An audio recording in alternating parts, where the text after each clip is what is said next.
Got an overwhelmed brain from anxiety? It's time to look into the safe empowerment system for anxiety. Head over to quietbegins.com and silence that inner critic causing so much unnecessary strife in your life. Life presents the toughest challenges. Every day you are faced with decisions that test your ability to express who you really want to be in this world. We're told to keep saying affirmations and keep thinking positively, but what do you do when that stuff doesn't work?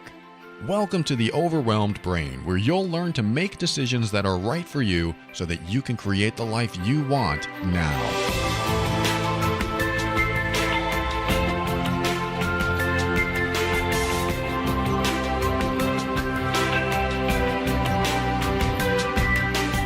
Hello and welcome to the show. My name is Paul Coliani and I'm here to help you increase your emotional intelligence so that you can avoid dysfunction, handle toxic situations with grace and ease, and show up as your authentic self.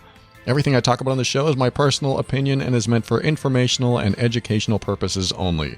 Always consult a medical or psychological professional before making any changes that could affect your physical or mental health.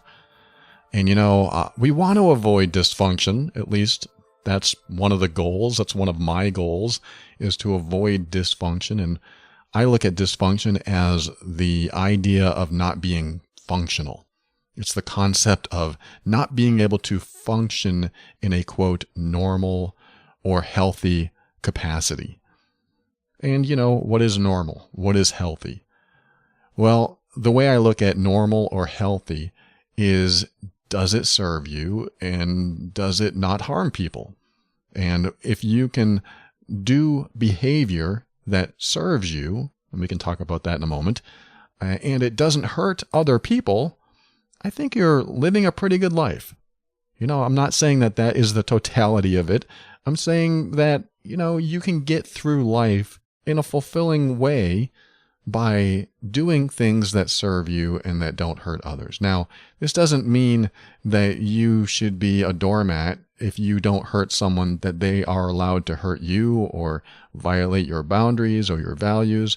That's not what that means. It means that you are going through life doing the best you can. It reminds me of a line from a movie, and I'm going to quote a movie. When I was a kid, I was a nerd, and I probably still am. The movie Tron from 1982, I think, where this guy gets sucked into a computer program, and the programs, there are people inside the computer that are called programs. And, we use computers nowadays, and we use programs. Well, just imagine the programs we're using are people, and they're doing tasks for us. Well, in Tron, the original Tron, these people are in this computer, and they are the programs that do tasks for the real world.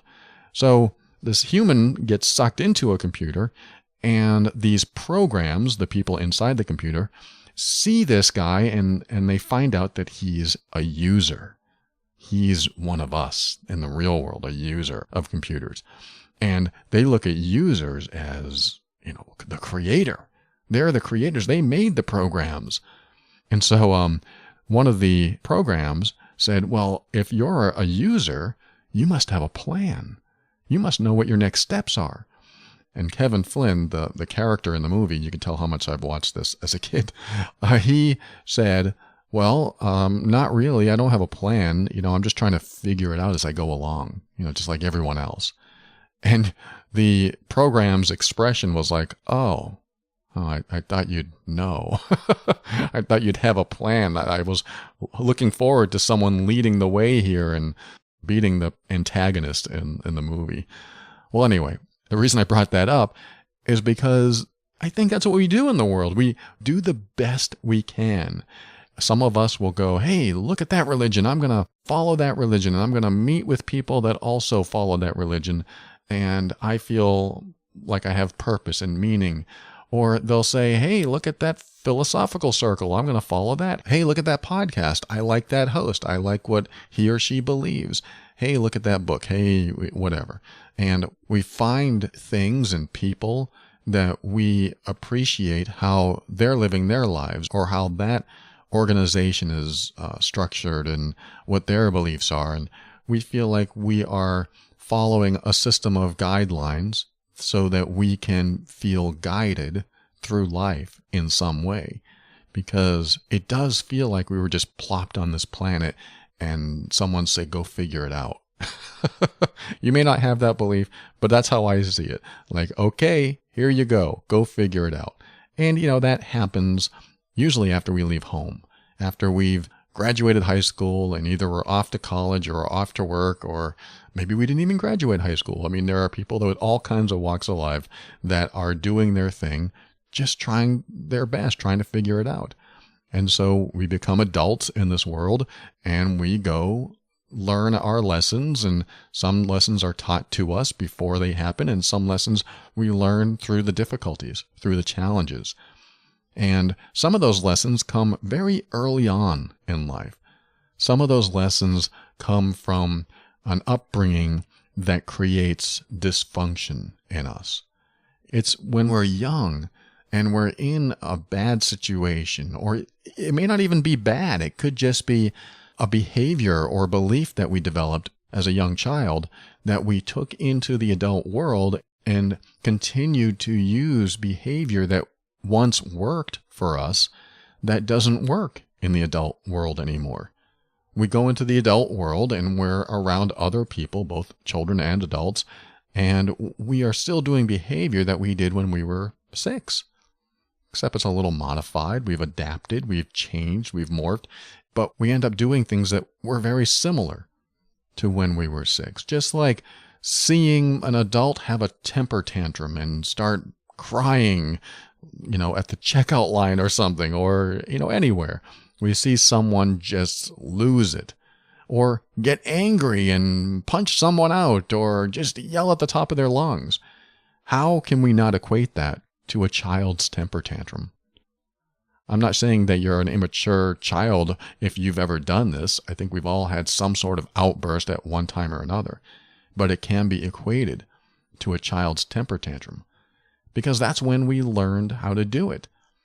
And when we don't have the tools or resources to address what may be a propensity to have an outburst, to cry, or to get angry, or whatever kind of upset or outburst can just pop out of us at any time, or at least in certain situations, then we just carry on with it. We just go throughout life. And then hopefully we find resources and find tools and find shows like this and find other material that makes us reflect on how we respond to life.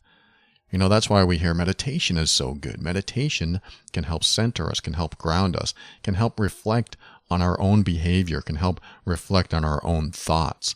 And if we have enough reflection time, then we can start making changes at a deeper level instead of just catching them as they happen.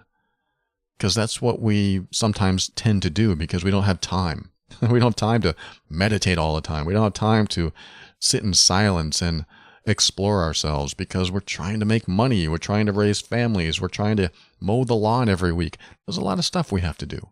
Our lives stay busy. And of course, you can't miss your binge watching on movie channels and things like that. I'm not saying that's true. I'm just kind of throwing that in there for fun. But you get the idea. If you don't have the tools, if you don't have the resources, then guess what? You end up going through life continuing to have these dysfunctions. And, dysfunctions come in all shapes and sizes. I was the biggest people pleaser all my life. And a people pleaser doesn't really have the tools to tell people not to violate their boundaries. I mean, they can, but it's scary. And it's so scary that you feel like it's better to say nothing at all, because why would I want to confront and make that person angry? And think about how that behavior started. If you have people pleaser tendencies in you, why are you so concerned and so focused on pleasing other people to your own detriment, to your own emotional deficit, to the point where you just get burnt out and tired all the time? It's a good question to ask yourself. Why do I do that? You may already know. I know when I looked in my past and assessed why I did the behavior I did, it's because I feared confrontation. And how do you avoid confrontation? You just try to make sure everyone's happy. Where does that come from? At least for me, it comes from growing up with a mom who tried to keep the peace between my alcoholic stepfather and the rest of our family. if she could be the buffer between him and the rest of us, then there would be less aggression, there would be less violence, there would be less scary moments. And she did a really good job at that, yet it's a never-ending battle. But where I learned my people-pleasing was from her. So it became a dysfunction later on in life when I got into relationships and my partners got sick of my people-pleasing. They got sick of me not wanting to be confrontational. And it's not just about confrontation. It's just about standing up and saying, no, I don't like that. Or, yes, I do like that and I don't like that. Or, here's my opinion. Here's the truth. Because people-pleasers tend to hold back the truth. This episode isn't all about people-pleasing. I've talked about that on other episodes. But I do address that because that was part of my background. There's other things too. Being an adult child of an alcoholic, you have super perfectionism, super responsibility. People-pleasing is in there. Lack of personal boundaries. The list goes on and on and on. And so I call these things dysfunctions because they're not functional. They're not functional for our daily life. You can make them functional. You can use them and make the best of life. And hopefully you have someone that doesn't take advantage of it or get annoyed by it. But that's what a lot of these dysfunctions will do. And this is why a lot of people that carry dysfunctions will get into bad relationships. Because you're either going to have someone that takes advantage of them or is annoyed by them. And if they take advantage of them, they're probably going to control you. If they're annoyed by them, they're probably going to be repelled by you. I don't see too many, maybe I haven't seen enough relationships, but I haven't seen too many or hardly any relationships that there's a lot of dysfunction on one side or both sides, and it's still working out great. The relationships that I've seen that carry these types of dysfunctions or other types of dysfunctions usually deteriorate because they start out great because you see a lot of good qualities, but those good qualities are exaggerated. Sort of like when I would start off relationships in my past, one of my really good qualities at the time was my people-pleasing. Who doesn't want to be doted on? Who doesn't want to receive flowers once a month? Who doesn't want the dishes washed every day? I had these people-pleasing qualities, and I thought, who the heck wouldn't like that? So I'm going to continue being that. And I did. And the women I've been with over the years, they eventually grew tired of it. And it wasn't because I was doing all these things. It was because the combination of ingredients of a people pleaser, for example, involves not really showing the full breadth of emotions that you have. It involves allowing other people to walk on you. It involves not really being able to tell your truth. It involves not getting angry when they want you to get angry. Yes, people sometimes, or a lot of the times, want you to get angry if you're never angry because they want to see a real side of you. They want to see a truth instead of just agreement all the time. And so every relationship that I've had, up until my last one to a certain extent, and this one definitely, I don't fall into that typical dysfunctional people pleaser model anymore, has failed not only because of people pleasing, but because of these dysfunctions. And so we can look at our partners in life and realize how they showed up in our life because of what we are carrying from our childhood, because of any maybe dysfunctions that we still have. And I just read an email the other day, not on the air, but to myself, that said, I never trusted my partner when we first met. And years later, he cheated on me. And that affirmed what I was already thinking about him. And now I live with emotional triggers and I'm jealous and, they're still together and on and on. So I saw this letter and I'm thinking, wait, you never trusted your partner in the first place and you didn't do anything about it? You didn't address this and get to the point where you did trust him? And, that surprised me, but it didn't because I see it all the time. But it surprises me to the sense that we don't follow through when we figure out one of our dysfunctions. This may or may not be a dysfunction, but I'm going to call it a dysfunction because it doesn't help you function to realize something that doesn't fit in with, for example, your values, yet you continue moving forward with it. This person in her life didn't align with her values. She didn't trust him. I imagine her relationship values, and I'm just kind of filling in the gap. She didn't share her values with me, but I would assume that one of almost everyone's relationship values is I want to be with someone I can trust. I want to be able to trust the person I'm with. And for her to say to me that I've never trusted him since we met, that tells me that she could have made changes in her life, or she could have addressed this until it was resolved. But instead of doing that, it sounds like she just did nothing about it. She just kept that sense of mistrust and stayed in the relationship. That, to me, no offense if you're doing this now, is a dysfunction. That, to me, is you're not following through with something that you realize, and you're choosing to stay in a situation which causes stress in your life, which causes you to be not as fulfilled or happy as you could be. Now, there are several reasons that people do that. There could be obligations involved and commitments involved, and they own a house together and this and that. So I understand that.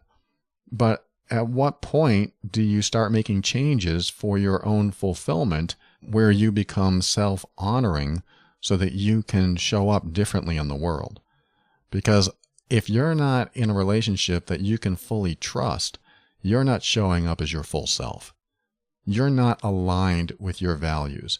You're not really in a space that feels 100% authentic because you're always on edge. I'm making some assumptions here, but I'm assuming that if you're with someone you can't fully trust, you're always on edge. Because if you can fully trust someone, you don't have to think about them. You don't have to, you think about them in a good way, but you don't have to think about they're going to do anything to hurt you or harm you or betray you or anything like that. That is off the table. Once it's off the table, it's one less thing to worry about because you have other stuff to worry about. You don't have to worry about that anymore. You don't have to worry about that person. So I imagine that a lot of people want to live that way, where they don't have to worry about the person they're with. Or, replace romantic partner with family, friend, neighbor. When you can take these people off the table as far as them doing something against you, it's one more step toward fulfillment and one step farther from stress and anxiety, from that emotionally triggered state. And so what I'm trying to convey in this segment here is that when we discover these dysfunctions in us, something that doesn't function right, we have a choice to make. We may not be able to make that choice right away, but we can take a step toward it, at least in thought. We can take that first thought step, like, I'm with someone that I don't trust. I need to resolve this. I either need to talk with this person and share with them that I don't trust them so that we can have a heart-to-heart conversation and finally I can get to a place of peace where I do trust them, or I need to realize that, no, this isn't going to go away, so I need to do something about it for myself. I might need to take steps to get out of this situation because why would I want to stay unfulfilled and not as happy as I could be with someone that I'm always on edge with? It doesn't make sense. I'm not saying it's easy. I'm just saying it doesn't make sense. And I'm not saying that you have to do anything. If you can live this way and be as happy as you can be or as fulfilled as you can be, then continue doing it. I'm saying do what works. I like the philosophy, do what works. And this is kind of closing in on my final point here about dysfunctions, which is dysfunctions aren't always a bad thing. Dysfunctions can, in fact, be useful when you utilize them in ways that serve you. For me, I can't tell you how many times people-pleasing has come in handy. Not that I'm dysfunctional in that anymore, but the components of people-pleasing, of showing up as a kind and caring person who really cares about your needs. At least that's how I try to show up in many ways. It can be very helpful. And when you can utilize components of your dysfunction that are helpful to you, that serve even others, without going into emotional deficit, then you've got the best of both worlds. Then you've got this dysfunction that maybe you can't resolve completely, but you can still utilize it to live a happy and fulfilling life, to create situations that turn out better, that are win-win. The problem with a lot of dysfunctions, it's often lose-win. You're the loser and they're the winner. There's some sort of serving others that goes on to our own detriment, to our own deficit. And when we serve others to that deficit, it's not really serving them at all. It's just, I'm going to say it, slavery. It's like an emotional slave. And it's not even necessarily them enslaving you. It's you volunteering. You're just saying, here's all my good emotions. I'm going to throw those out the window. And I'm just going to have these bad emotions because I have this fear of confronting you. I don't really want to tell you that you're violating my boundaries. So I'm not going to say anything.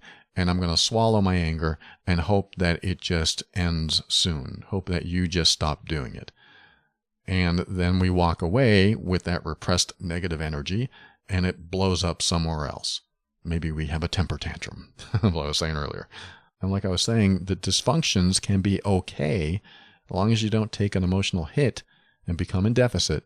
And as far as something like people pleasing, for example, if you are cognizant and respect other people's wishes, then people pleasing can be okay. If you are cognizant of other people's wants and wishes and desires and needs, and that doesn't mean that you're just making assumptions that someone just ate crackers and now they're thirsty and you jump up and you give them water and they didn't want water. That's an assumption that you might make. But what I was saying is that some, dysfunctions can be useful. I talked about people pleasing. The components of that can be useful. And how about being a perfectionist? Some people see perfectionism as a dysfunction. It can be. If you are a perfectionist and you put yourself down and you have all this negative self-talk about how you weren't perfect, then that's a dysfunction. I think dysfunction usually includes negative self-talk and feeling bad about yourself. If you have dysfunctional behavior, it usually has that as a side effect, that you end up feeling bad for doing that behavior. However, if you were to utilize perfectionism, then you make it okay as long as you give yourself permission to make mistakes and fail. I consider myself mostly a perfectionist, but it's okay if I fail. I know that probably just breaks the definition of perfectionism in half, but I don't mind looking at it that way. I like to work on things until they're perfect, but hey, if I fail or if it's not perfect, then I did the best I could. I give myself some leeway, some leniency. And so I utilize that dysfunction, all these dysfunctions that I've picked up over the years, and I make them functional. Just like you can. If you have dysfunctions that, or at least the ones you know about, try to make them functional. But we got to take away the dysfunctional part of them. But we got to take away the part that makes us feel bad, that drains our energy, that causes us to be a negative inner critic all the time and make us walk around in a bad mood. Another one is allowing your boundaries to be violated. That's almost never okay, but flexibility is okay. You don't have to be so belligerent about personal boundaries that everyone around you is walking on eggshells. In fact, my girlfriend was sort of like this when we first met because she didn't trust men. And being a man, I was lumped into that category. But over time, she learned to relax on her personal boundaries, and every now and then there might have been something that she misconstrued or mistook, or maybe it was true. Maybe there was some violation of her personal boundaries that I did or caused or something. And instead of just blowing up and saying, that's it, this relationship's over, we talked about it. I think that's important. And because we've developed a more trusting relationship, we can have these talks. We can have a communication on something that for some people might be a problem. Like another thing that my girlfriend used to do, and I swear I'm not picking on her, but she used to have a fear of confronting me with anything that I've done to avoid upsetting me. And she wanted to hold that in. She didn't want to get into a fight. She didn't want to make me upset. She just withheld stuff that caused her to be upset that I did or said. And it would drive me crazy because sometimes days or weeks would go by and she would barely give me any eye contact. And I finally say, what is going on? What is wrong? You barely even want to be near me in the room. It feels like you're putting this giant wall up. And she would finally come out and say, well, I've been upset for a few days about something you said. And I was like, what is it? What did I say? Because I really wanted to know. And she'd muster up the courage to say, well, when you said this, it really upset me. I was like, oh, that's what you've been upset about? I'm so sorry. I didn't mean for it to come out that way. And then we'd have a conversation about it. And then she would feel better, and then we'd be connected again, and that's all it took, just talking about it. But it took her a while to realize that it was okay to be confrontational.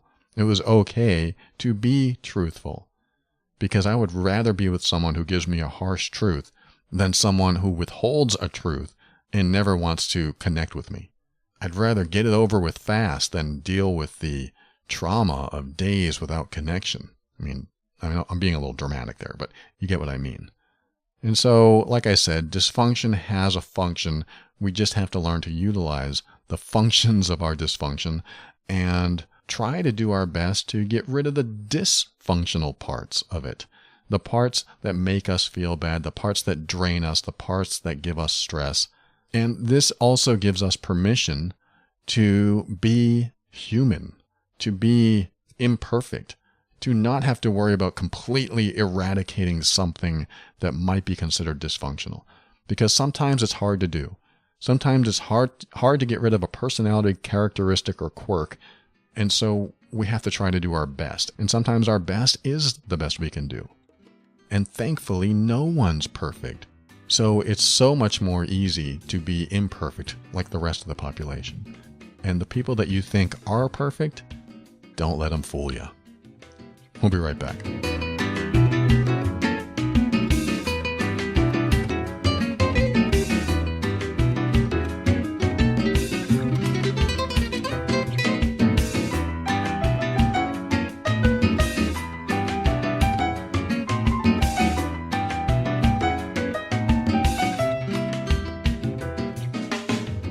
All right, what is quietbegins.com? That's the website that talks about the safe empowerment system for social anxiety. And if you deal with any type of anxiety, this program is for you. This is what's going to help you get through and even out of anxiety moments. And it's done through audio, just like this program is done through audio. And if you like listening to audio, this is the way to do it. This is how you start retraining your brain to react differently to anxiety. One of the experts that has contributed to the system is Giovanni Dienstmann. He's a meditation coach and author and speaker over at liveanddare.com.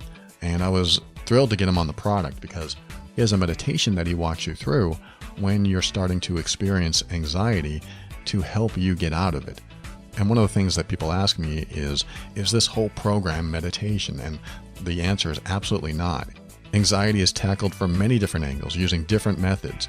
And Giovanni's method is meditation.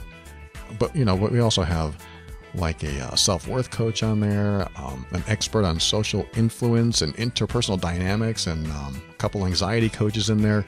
And they have some really fascinating ways to beat anxiety. In fact, when I was having conversations with them, just the anxiety that started for me putting this product together went away talking with these people. And so it's like getting personal coaching from them. And of course, I'm the narrator throughout the entire product. I mean, about 70% of the entire product is me. So if you're used to my voice, if you like hearing my voice, then that's what we get most of. It's just that I've used their expertise to create something really special. And I think you're going to like it too. If you have anxiety, I highly recommend it. Go to quietbegins.com. And you're going to get some top-level, not only advice, but also a lot of subliminal, subconscious stuff as well. This is good stuff. The Safe Empowerment System over at quietbegins.com.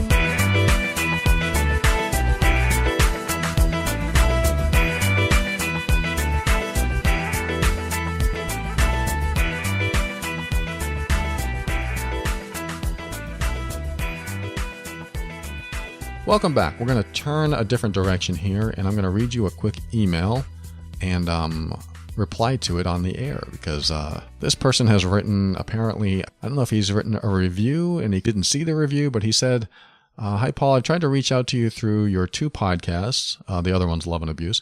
And for some reason, I didn't see my feedback in either of the podcast wall. So I decided to email you. Hope you don't mind me doing so. I've been following you for over a year now, and I must say that this new podcast channel has helped me a lot going through my recent breakup. I've learned a lot to become a better person, to stand up for myself, and to believe that there is still hope to love and be loved. I feel understood, and I love to know that you are so sensitive to the point of understanding us so much, even without ever having met us. Moreover, I have so much respect for you when you expose yourself, your mistakes on your previous relationships, and that you want to keep improving throughout your life. I've got dumped recently, and guess what? In the May 17 episode of Love and Abuse, you talked about 9 of the 10 things that I went through in my recent toxic relationship. After the breakup, I caught myself wondering if I was the bad person, as my ex told me that I was. Turns out after the breakup, I found out that my ex was cheating on me. So hypocritical of him to claim to be honest when deep in his heart he knew he was not. He gaslighted me. He tried to manipulate me. He tried to control me based on his shady best friend's perception of me and his loser housemate's comments of me. Long story short, were there red flags? Yes. My ex has money issues. He's still married to another guy, has not paid his taxes for years, wanted to control who I should talk to, and in the end, said I was not a civilized person. He also used my kindness and generosity against me. But with all your support, Paul, I stood up for myself. I let my ex know that they were projecting their misery and frustrations onto me and that I would never be another monkey in their circle. Now, 3 weeks after the breakup, I'm feeling so much better from being away from all the negativity, toxic interactions, drama, and lies. I don't want to get into any more details, but there are a lot. My intention to leave this feedback was to thank you for all your quintessential work. You may not know the importance you've played in so many people's lives and their well-being. Thank you so much from the bottom of my heart. P.S. I never heard you talk about toxic gay relationships, and I do believe that my story with this guy and therefore your insights of it could help a lot of people out there, regardless of their sexual orientation, not to make the same mistakes I did. Looking forward to hearing from you. All the best. All right, I'm going to call you John. John, thank you so much for sharing that. There's a reason, or a few reasons, I read this on the air just now. One is because I don't know where you're leaving your review or your feedback, but since it didn't show up, I just put it on the air. So thank you. Thank you for your kind words. And I'm so glad that you're getting things from both the Love and Abuse podcast and this one. That's my goal, is to somehow enrich or improve or change your life in some way so you can get out of the quagmire. You can get out of anything that makes you miserable and just live a better life. And another reason I wanted to read this is because you said you never heard me talking about gay relationships. Well, guess what? I don't really talk about heterosexual relationships either. If you've been listening a while, I try to keep it very gender neutral. So I don't favor one over the other. I mean, not personally. I mean, as far as talking about it, I don't favor talking about heterosexual over gay. I will use references. If you're heterosexual, this will pertain to you. If you're a man and you are with a woman, if you are a man and you are with a man, but I pretty much keep it gender neutral. And I just want to go on record right now and say this, and it's going to sound a tad bit political, and I'm so sorry, but it doesn't matter if you're gay or straight or lesbian or queer or bi or trans or whatever it is, all those letters. As long as you are putting more love into the world, it's better than more hate. That's all I want to say. Gay people that love each other, that's more love. And I'm all for anything that spreads more love on the planet. I guess that's a little political, but to me it's not. To me it's just love. If you can love someone else regardless of who they are or what gender they are, that is putting more positivity on the planet. That is putting more love on the planet. So I'll get off my soapbox now, but I just want to go on record with that. In my opinion, love is love, and I'm not here to debate this, and I'm not here to disagree with you. If you don't like same-sex people getting together, that's your opinion. I'm not against you. I respect you. I respect your opinion. I just happen to have a different one. So I don't want to alienate you if you have, beliefs that don't include that. That's your thing. That's your life. I totally believe that everyone has their own right to follow their own religion, to follow their own spiritual path, and it's a personal experience. And you'll get what you put into it. And I believe that when you put into the world more love, you get back more love. And that's what I practice. If you're listening right now and you practice something else, that's your path. I respect your decision to follow your path. And I hope you respect mine too. But anyway, John, you're right. I don't specifically talk about gay topics. There are shows out there that will talk specifically about what gay people experience and what they go through. This one is more gender neutral. I try to be. And I've also had the question in the past about addressing transgender issues and things like that. And I don't know. If it comes up, I might. But I look at the bigger picture of, for example, relationships or personal issues and personal challenges that aren't necessarily focused on those specific things. So you may or may not hear me talk about that sometime in the future. I don't know. But it's a good question, and that's my answer for now. Now, the third reason I wanted to read this on the air is because I want to let everyone listening know that, and we kind of addressed this in the last segment, that when you're in a situation, something toxic, something that isn't fulfilling, like the last segment I talked about someone who never trusted her partner from day one. And then he cheated, and that substantiated that mistrust. But she still continued to stay in the relationship, unfulfilled, on the verge of being emotionally triggered, not trusting, not feeling as authentic as she wants to feel, not being as vulnerable as she wants to feel, not experiencing the relationship she wants to have. Yet she chooses to stay in that relationship or not get it resolved in some way. I mean, it may not be resolvable. That's why you might have to take other action in your life. If you can't resolve it, if you can't talk through it, if you can't get it out in therapy and have some revelation or enlightenment, then you may have to make other decisions. But from what you're telling me, John, is that you made the decision. You decided that, you know what, I've had enough of this. I don't want to be this pawn in this game, and I want to get out of this relationship. And so many people that were in your shoes when you were in this relationship are so afraid to take that step. They're so afraid that, what does that mean? That's the unknown, or I'll never be able to handle it because I don't have enough resources or enough support, or I just can't do it. So I read your letter, John, to do what you're hoping it would do, and that is to inspire people. To inspire people, not because, hey, you can do it, rah, rah, rah, but to inspire them to realize that life usually gets better, almost always, when you get out of the relationship radiation. That toxicity that can happen in some relationships.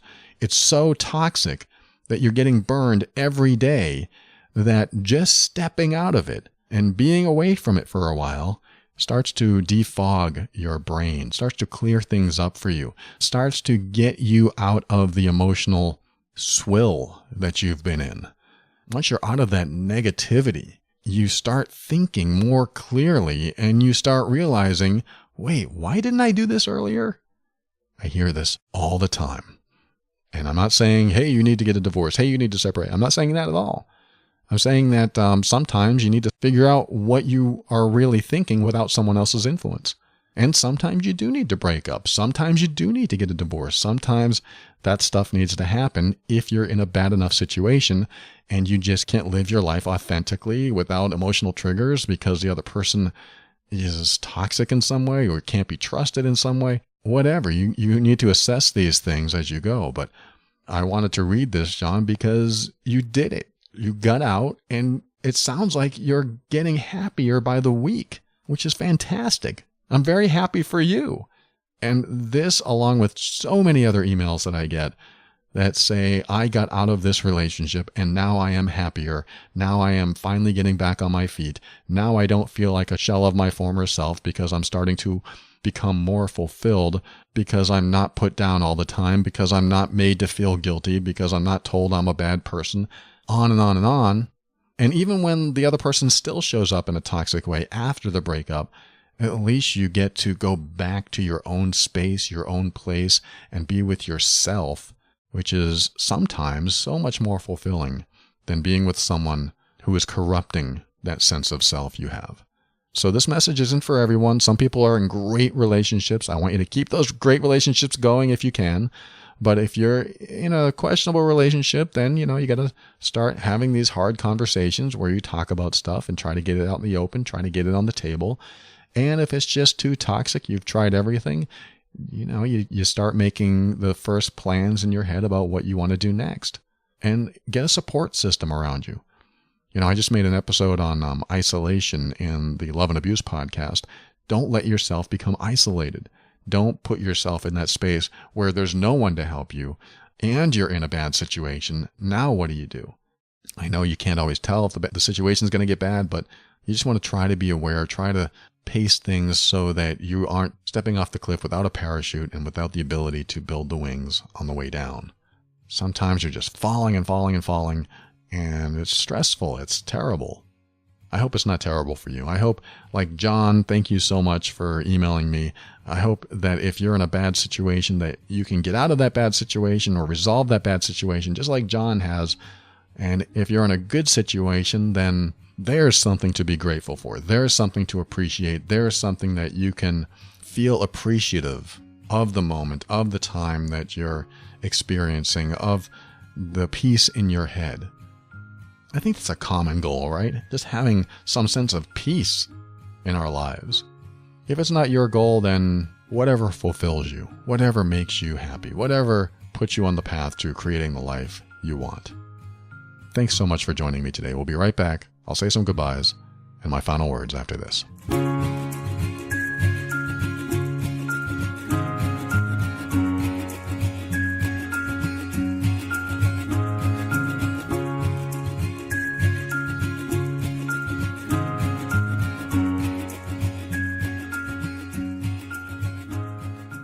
Thank you for listening to another episode of The Overwhelmed Brain. I want to remind you to go to quietbegins.com so the quiet can begin in your mind. If you have anxiety, this might be the program that helps you resolve it. quietbegins.com.